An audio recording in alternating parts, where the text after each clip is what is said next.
Chers téléspectateurs, bienvenue sur GDG TV. Aujourd'hui, nous allons faire donc une édition spéciale dans Electrochouille où nous allons présenter le projet robotique d'un étudiant. À toi, Fred. Eh oui, Jamy, je suis avec Antoine. Bonjour Salut, Antoine. Alors j'ai appris que tu avais un projet à réaliser à l'école. C'est quoi exactement? Qu'est-ce qu'il faut qu'on te fasse? En fait, je dois faire un robot pour qu'il puisse sortir d'un labyrinthe. Donc pour ça, on m'a donné quelques composants. Et bon, je suis pas forcément excellent en programmation et je vois pas bien le sujet.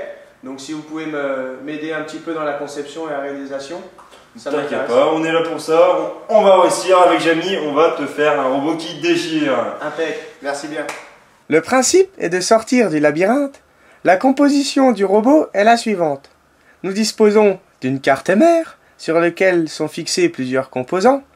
Nous disposons de 2 moteurs, de 2 roues, d'une batterie et d'un socle sur lequel va être disposé l'ensemble du robot. Sans oublier les capteurs. Nous allons donc demander un petit coup de main à Jamy pour le montage du robot.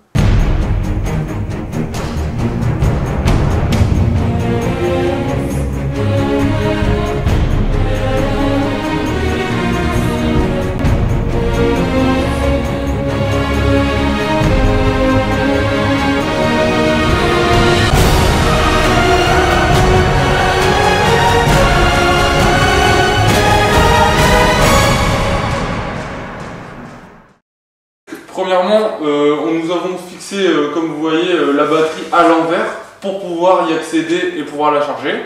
Donc ici, nous avons donc percé une plaque pour faire une entretoise.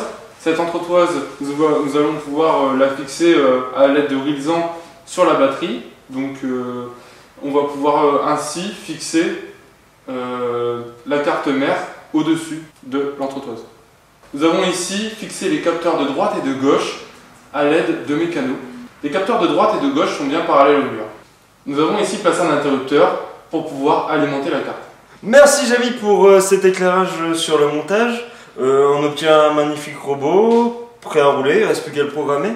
Tu m'as dit que tu avais commencé un petit peu la programmation, c'est ça? Exact, ouais, j'ai essayé de réaliser quelques lignes de programmation, quoi. Donc bah voilà, on va voir ça en image si tu veux, que je te montre un petit peu les soucis que j'ai rencontrés. Ouais, d'accord, on va voir ça. Bon.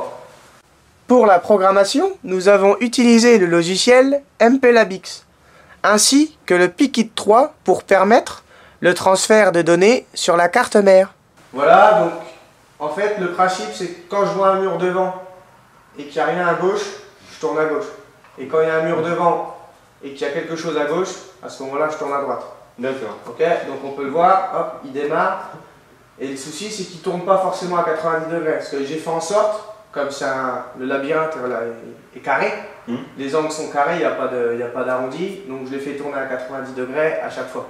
Le souci c'est que bon, il y a des soucis d'adhérence, soucis de batterie, il ne tourne pas forcément à 90 degrés à chaque fois. Je vois bien, ouais. Donc pu le voir. je pense qu'on va pouvoir trouver une solution pour ce genre de problème. Ouais. On va voir ça avec Jamy, s'il n'a pas une idée. T'aurais une idée, Jamy?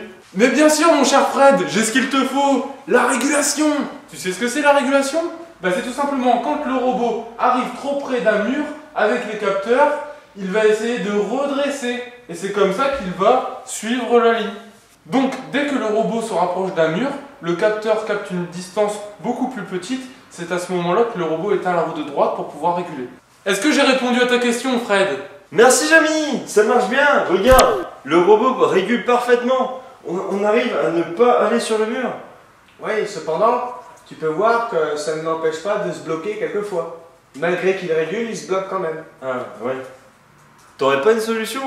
Ah, je crois avoir une solution pour toi. Tu sais, quand ton robot est bloqué sur le mur, tu peux essayer de reculer, tourner à droite et réavancer.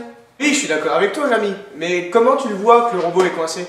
Je pense que lorsque le robot est coincé, tu peux voir que les capteurs gardent la même distance, devant, à droite et à gauche. Comme ton robot est fixe, ils ont la même distance.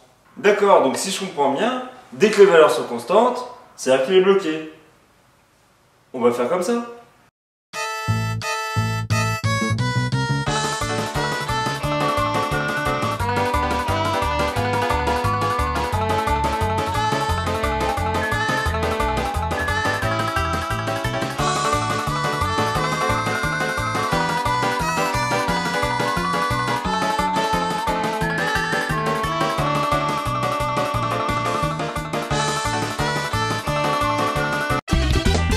Félicitations Antoine. Alors tu as réussi à sortir du labyrinthe en 24 secondes seulement. Ouais, malheureusement, je pense pas que pour jouer la gagne, 24 secondes soit suffisant.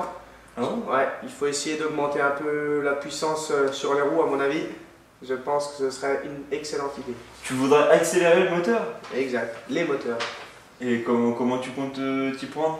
Bah, retirer le régulateur 3 volts pour alimenter en direct en 5 volts. Ça semblait que c'était une bonne idée. Ça risque de changer pas mal de choses, non? Exact, il va falloir faire attention aux régulations et au virage et aux temporisations aussi. D'accord. On va essayer de mettre ça en place. On va voir ça. Impec. 5 volts? Mais c'est dangereux. Moi, je te conseille de mettre quelques petites protections. Hein. Alors, t'as mis les protections? Ouais, j'ai mis les protections, donc là on est en 5 volts avec les protections. Bon, comme tu peux le voir, avec la puissance du 5 volts, malgré les protections, il monte sur les murs et donc du coup je suis bloqué. Donc ce que j'ai fait, c'est que j'ai rajouté une petite vis derrière pour plus qu'il puisse monter sur les murs. Comme ça il reste bien horizontal, ça va bien. Les améliorations que j'ai apportées pour le 5 volts, donc j'ai dû diminuer les temps de rotation, puisque comme ça va plus vite, comme ça va plus vite, il faut que je diminue les temps. Et puis sinon, dans l'ensemble, ça s'est bien passé. Donc, dis donc, c'est un sacré moulin que t'as là. Tu vas taper du chrono. Ah, j'espère bien, ça tourne bien. Donc, ouais. On va voir ça. Hein. J'espère. Bonne chance. Merci bien.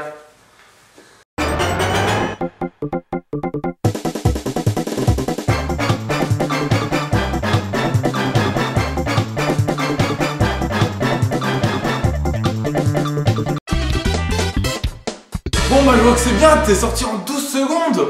Bon bah nous avons réussi ce projet. Allez, Marcel, on y va!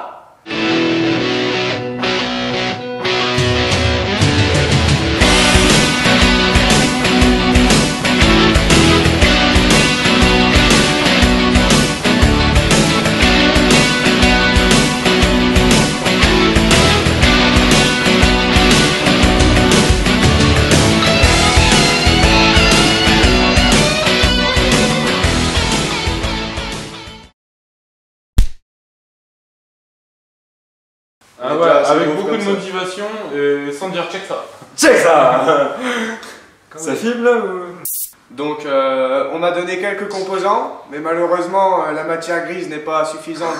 Donc... Non, mais t'as répondu. Mais la matière grise n'est pas suffisante, c'est tout parce que... Eh oui Jamy, je suis avec Antoine. Bonjour Antoine. Alors tu as un petit... Donc nous avons bien compris ce qu'il fallait faire. Faire de la pêche, ouais, Jamy. Voilà.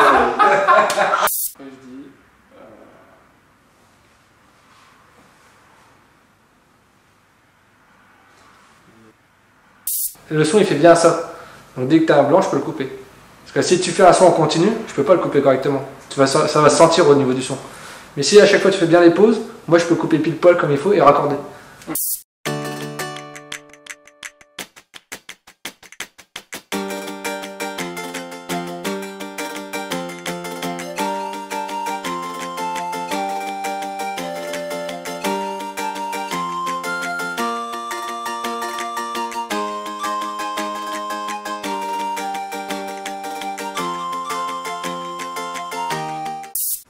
Bon c'est bon, je vois qu'on a fini, t'as réussi à sortir en 12 secondes, c'est super bien. Bon, bah c'est bien. Marcel, on y va! C'est quoi, t'as rigolé aussitôt.